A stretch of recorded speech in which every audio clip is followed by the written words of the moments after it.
So I'm really excited to introduce our first speaker today. Rachel is doing her PhD work as a researcher in stem cell technology, and she's actually giving the gift of sight to people. It's unbelievable that we can do that, and she's right on the cutting edge of it by growing eye tissue in the lab. And this is actually already in clinical trials. And it just so happens on the side, she also builds wearable technology. I know she lives in London, but it also feels like she's from the future. Giving our keynote today, please welcome to the Hackaday Belgrade stage, Rachel Wong.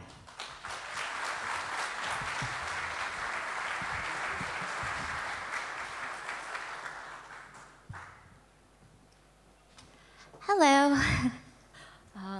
Okay, so yeah, the title of my talk today is Jack of all trades, master of one.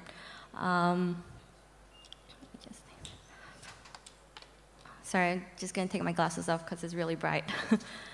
So the reason behind my title is that I just really want to share with you the things that I enjoy doing, that I'm interested in. But at the same time, I believe that it's important to do what you love and to do a lot of it. But I think that a variety of things does make life a lot more fulfilling.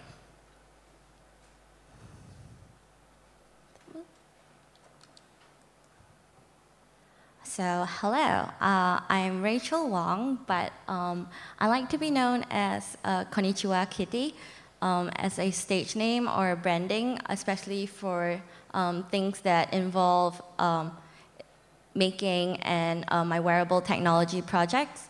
And the reason for that is so that my PhD supervisor doesn't know that I'm here. I am a maker, hacker, fashion tech engineer, stem cell scientist, as well as a mental health advocate. From time to time, I also do talks and workshops to encourage young girls to pursue a career or to study STEM subjects. So why am I speaking today? Really, it's just to, well, as I said, to share some interesting topics which I find interesting to you guys.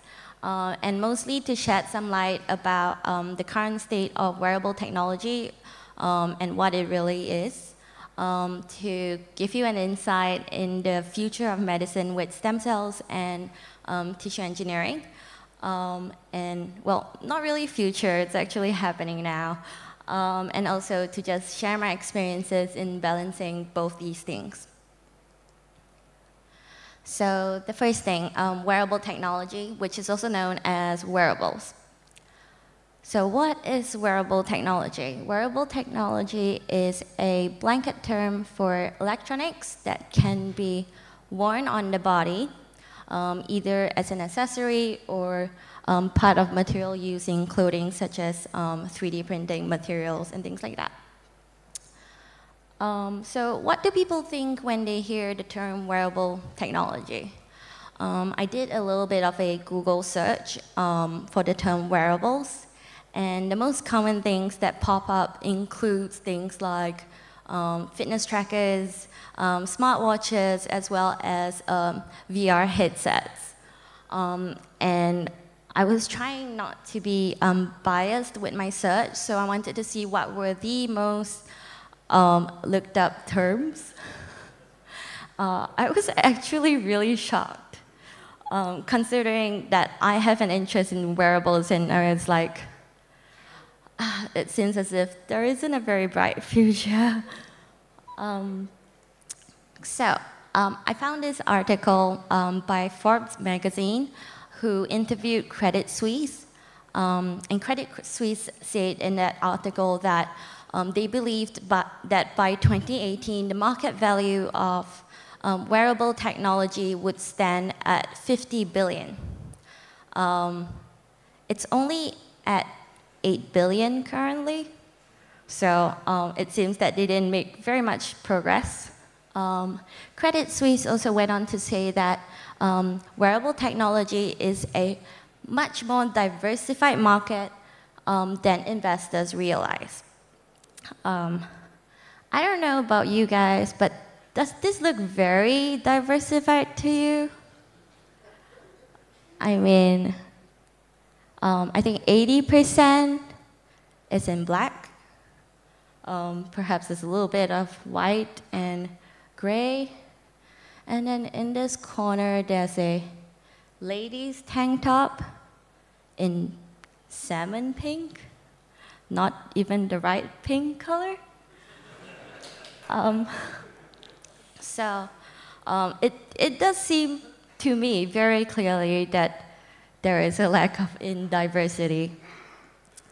So I think that wearables can be separated into health tech as well as fashion technology. So as we all know, wearables in health tech includes things like fitness trackers, and with fitness trackers, we can do things like motivate us to walk 10,000 steps a day, count the number of stairs we've climbed, calories burned, check our heart rate in case we're feeling anxious, which I don't think we need a heart rate checker for that. And also to just give us information of our health on our phone and Internet of Things stuff. With fashion tech, I feel that it is more relatable to a lot of people. And the reason for this is because every day when you get up, you have to make a conscious fashion decision. Whether you're going to wear a black t-shirt or a white t-shirt, it is a fashion decision. Unlike health tech, fashion tech isn't something that you have to learn. With health tech, you have to understand what does calories mean. I think in general, most of us know that if we burn enough calories, it means we can eat more cake. But what do calories actually mean? What does your heart rate mean? So I believe that health tech is targeted to a specialized group of people who want to learn more about their health, but fashion tech is relatable to everyone. Wearables in fashion technology also believe that the purpose of wearables is to enhance the user's experience as well as the people surrounding them. They don't believe in having a computer placed on your body or a phone, because at the end of the day, you still want to use your computer, you still want to use your handphone for the ease of accessibility and comfort. Fashion tech means being able to enhance your experience, such as there is in market a sound shirt, which when you're watching something at the theater, it enhances your experiences by not only what you see, it allows you to feel what you're seeing. So that is an example of wearable fashion tech. I'm going to show you some examples of companies that are currently doing wearable fashion technology, and that includes this company called Cuteness. They are actually they've worked with very big brands, but for some reason they're not as popular as I think that they should be. And I think the reason is because wearables has been overpopulated or been stereotyped with health tech. So Cuteness is a company that has created bags for Chanel and Valentino. And these bags, you're able to send messages as well as to create whatever design you want from your phone and send it to your bag.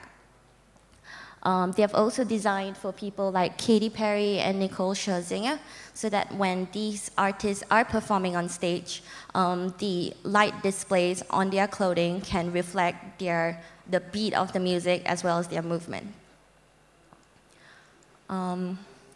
Another maker who also works in fashion technology has made this dress by 3D printing and using servos to control the protrusions or spider legs on her dress, so that if anyone invades her space, it will just jab at them, which I think is very practical.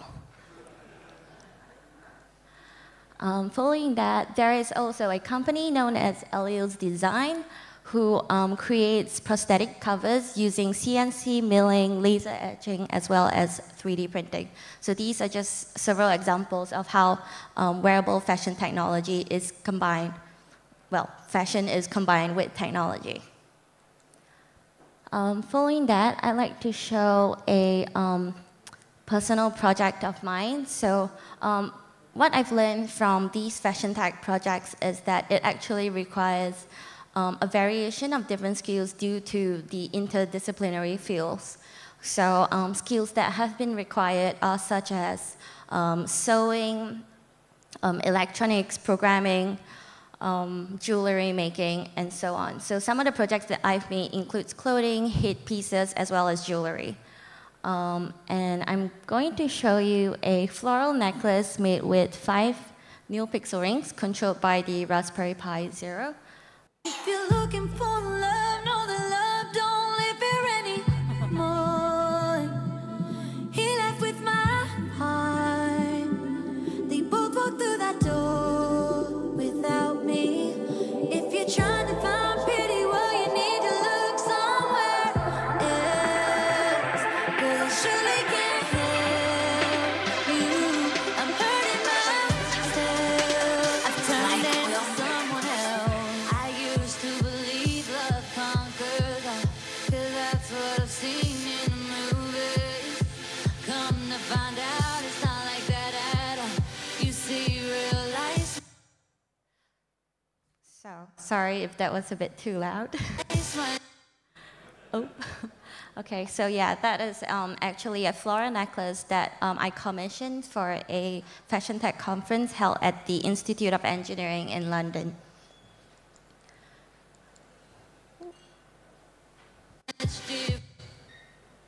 Okay. And so this is actually another project that I made. It's actually the first headpiece, first project that I made combining jewelry making as well as technology. And in this case, I used a Raspberry Pi Zero and a Unicorn FAT.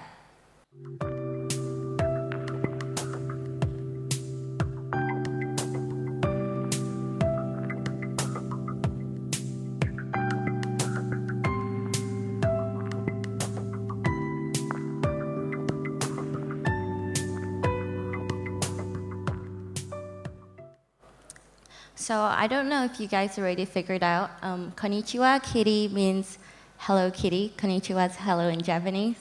So I love Hello Kitty, which is why I had this little Hello Kitty at the top. So I've also started dabbling with, again, more jewelry making by combining resin with electronics.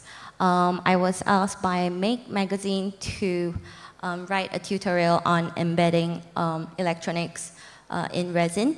And here I am wearing the resin bears that I've made. So if you guys want to have a look later, just come find me, or I'll have it displayed at the table at the back. I was recently awarded an engineering award for fashion tech. I'm not exactly sure if it helped or made my imposter syndrome worse. So the second thing I'm going to talk to you about today is about stem cells and tissue engineering. So this is another passion of mine that I am supposed to be doing full-time, which I am when I'm not making.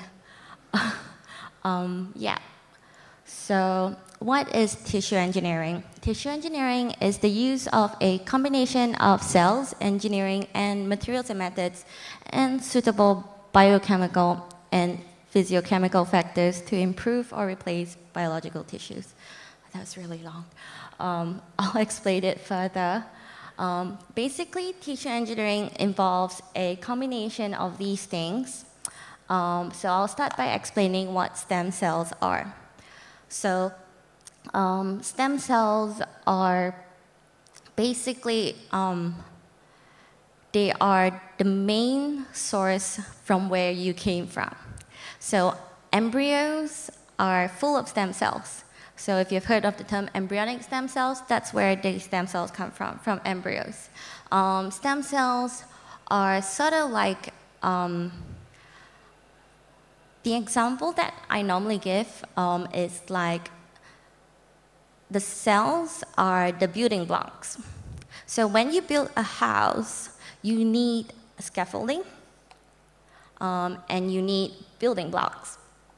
So the scaffolding will provide the surface that allows the building blocks to go on top.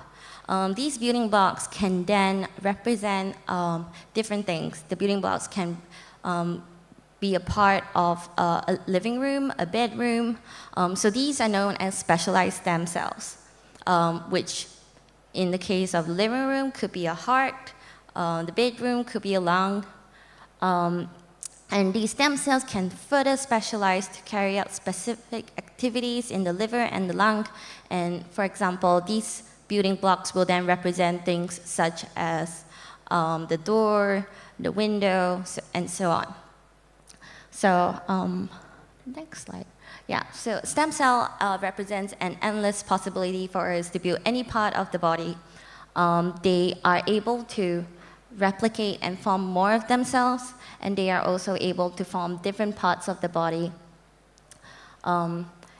Embryonic stem cells was the gold standard, but currently we are, and especially in the lab that I'm working at, stem cells can be made from adults by using a simple skin biopsy. So when we obtain skin cells, what we can do is, for example, if we obtain cells from a mature part of the body, we can then give it a lot of growth factors and put it back into its original environment, making the cell think that they are within an embryonic environment. So this way, once it's gone back to its stem cell state, it can again go on to form any of these cell types.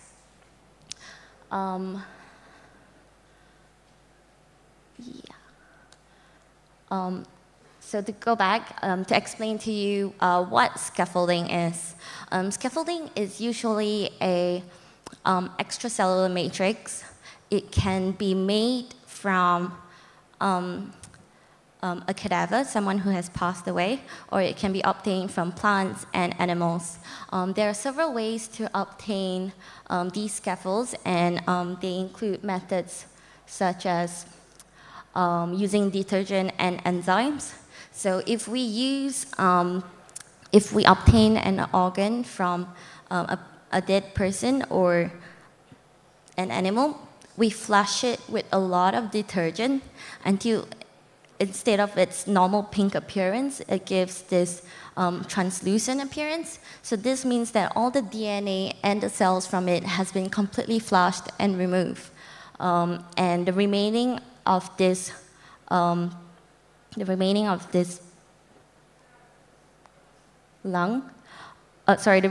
liver, you can see all its extracellular matrices. The reason why we do this is that once we've stripped off all its DNA and cells, this structure can be rebuilt using patients' own cells. This means that when we have fully grown the organ with patient cells, there will be no need for organ donors. There will be no obstacles such as organ rejection because this organ will be truly yours. Another method of creating scaffolds includes 3D bioprinting. I know a lot of you here probably love 3D printing, which is why I included this. So 3D bioprinting, it usually involves a 3D printer, but unlike the regular 3D printer, it has a sterile environment because while it prints the scaffold, it's also able to spray on the stem cells at the same time.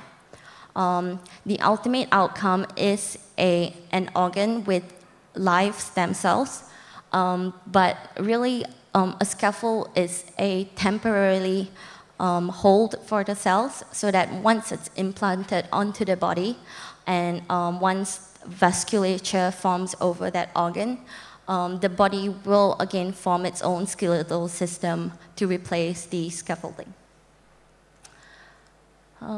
My current PhD project involves growing eyeballs to study blindness, as well as to understand the cause of genetic blindness.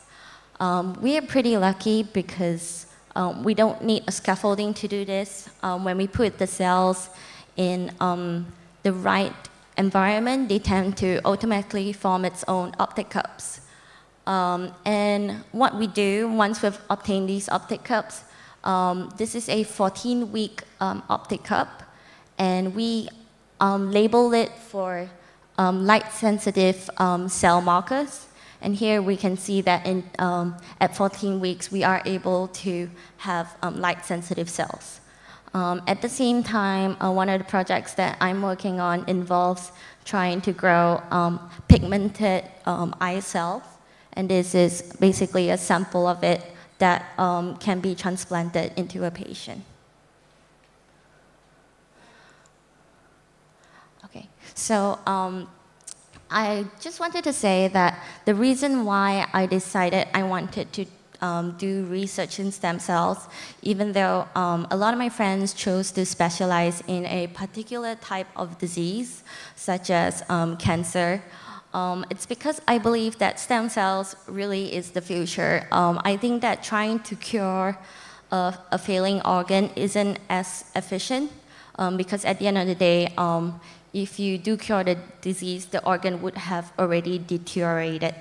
With stem cells, the goal is to create an off-the-shelf pick-and-mix personalized organ. So with tissue engineering, at the end of the day, you want to be able to show up in the hospital and be like, hey, there's something wrong with my kidney, can I get a replacement? Or if you do drink a lot, you want to have some additional factors that will make your liver stronger. Yeah, so I believe at the end of the day, if there's anything wrong, just get it replaced. So to complete my slides, I just wanted to talk about a few things, struggles faced when I was being super passionate about my work in stem cells. So this was my life, especially when I did my master's. I loved what I was doing. I was like, every day I'm doing groundbreaking work. And then because I'm so far away from the rest of my family, I always thought that every second I had to be doing something important. Otherwise, I should be spending it with family.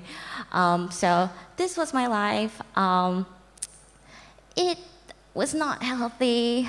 Even though I was doing the things that I loved, I wasn't paying attention to what my body needed. I thought that I could sleep when I'm dead, or sleep is for the weak.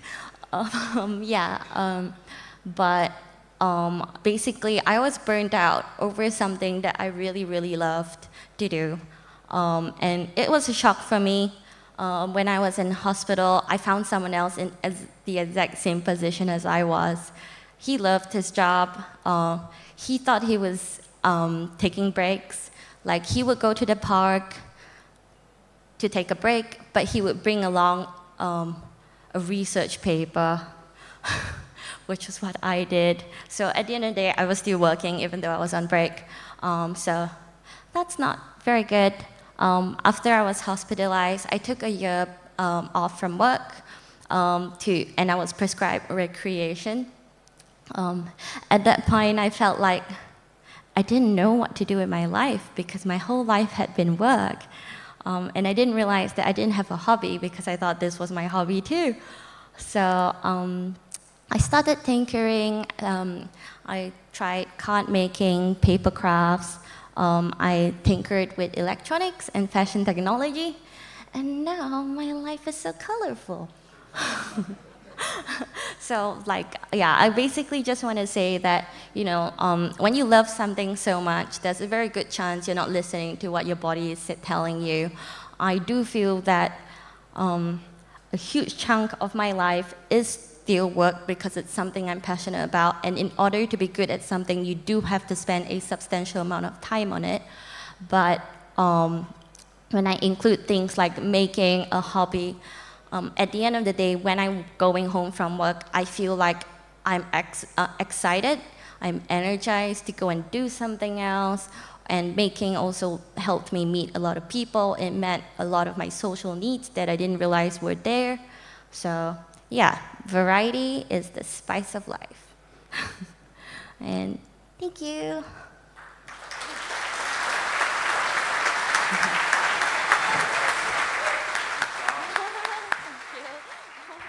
Please give one more big round of applause for Rachel Wong, our keynote speaker.